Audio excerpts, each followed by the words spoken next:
नमो तस्स भगवतो अरहतो सम्मा संबुद्धस्स। नमो तस्स भगवतो अरहतो सम्मा संबुद्धस्स। नमो तस्स भगवतो अरहतो सम्मा संबुद्धस्स।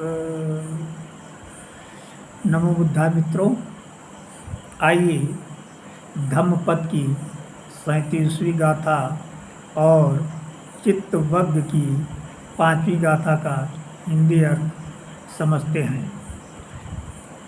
37वीं गाथा इस प्रकार है। दूरंग मंग एक चरंग असरीरंग गुहाशयं ये चित्तं सन में संति मोक्षतिमार बंधना। दूरंगमंग दूर तक गमन करने वाला, एक चरंग अकेले विचरण करने वाला, अकेले चलने वाला, अशरीरंग शरीर रहित सूक्ष्म, गुहा समंग गुफा में सोने वाला, शरीर में गुप्त रहने वाला, ये चित्त मन, ये चित्तंग जो इस चित्त का सन में संति संयम कर लेते हैं, नियंत्रित कर लेते हैं, मोक्षंति मुक्त हो जाते हैं, मार बंधना विषय वासनाओं के बंधन से, लोभ मोह के बंधन से। तो दूरंगमंग एक चरंग अशरीरंग गुहाशयं, ये चित्त दूर तक जाने वाला, अकेले विचरण करने वाला, शरीर और गुफा में रहने वाला है। जो इस चित्त का संयम कर लेते हैं वे काम मोह के बंधनों से मुक्त हो जाते हैं। ये चित्तं सन में संति मोक्षंति मार बंधना, जो इस चित्त का संयम कर लेते हैं वे काम मोह के बंधनों से मुक्त हो जाते हैं। तो इस चित्तवग्ग के 5वीं गाथा का अर्थ है कि ये चित्त दूर तक जाने वाला, अकेले विचरण करने वाला, शरीर रहित और गुफा में रहने वाला है।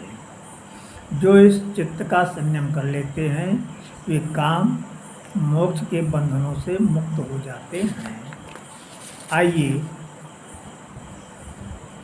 इसे एक गाथा के माध्यम से समझते हैं। ये भागने संघ रक्षित की कथा से इसे समझते हैं। संघ रक्षित शास्ता के नज़दीकी शिष्यों में एक थे। उनकी बहन को एक पुत्र रत्न की प्राप्ति हुई। क्योंकि वो संघ रक्षित का भांजा था, अतः उसका नाम संघ रक्षित रखा गया। जब वो बड़ा हुआ तो वो भी संघ में शामिल हो गया। एक बार वो सामनेर एक गांव में रुककर वर्षा काल बिता रहा था। वहाँ उसे दान स्वरूप 2 चीवर प्राप्त हुए। उसने एक चीवर स्वयं ले लिया और दूसरा चीवर संभाल कर अपने मामा के लिए रख दिया।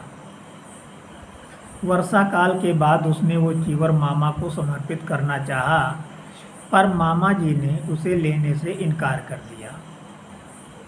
उनका कहना था कि उनके पास पर्याप्त चीवर थे, उन्हें और चीवर की आवश्यकता नहीं थी। सामनेर ने बहुत प्रार्थना की पर वे नहीं माने। एक दिन सामनेर भागने ताड़ के पंखे से भनते संघ रक्षित को पंखा झल रहा था। उसका मन दुखी था कि मामा ने उसकी बात नहीं मानी। उसके मन में उल्टे सीधे विचार आने लगे। वो सोचने लगा कि क्यों ना भिख संग छोड़ दें, कीवर बेच दे, उस पैसे से एक बकरी खरीद लें। बकरी के बच्चे होंगे और उससे बहुत सारा धन मिलेगा। धन होने से उसका विवाह हो जाएगा और उसे एक पुत्र भी हो जाएगा। वे सभी गाड़ी में बैठकर मामा जी से मिलने बिहार जाएंगे। गाड़ी से आते समय वो अपनी पत्नी से कहेगा कि वो बच्चों को उसे दे दे। वो उस गाड़ी चलाने पर ध्यान देने के लिए कहेगी। वो पत्नी से बच्चा छीनेगा और इस छीना झपटी में बच्चा गाड़ी से गिर जाएगा। गाड़ी का पहिया बच्चे के ऊपर से निकल जाएगा। वो क्रुद्ध हो जाएगा और पत्नी को पंखे से मारेगा।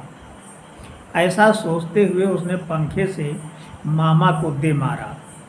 मामा ने अपने भतीजे से कहा, शिष्य, स्त्री को मारते हुए तुमने मुझे ही मारा है। भतीजा डर गया।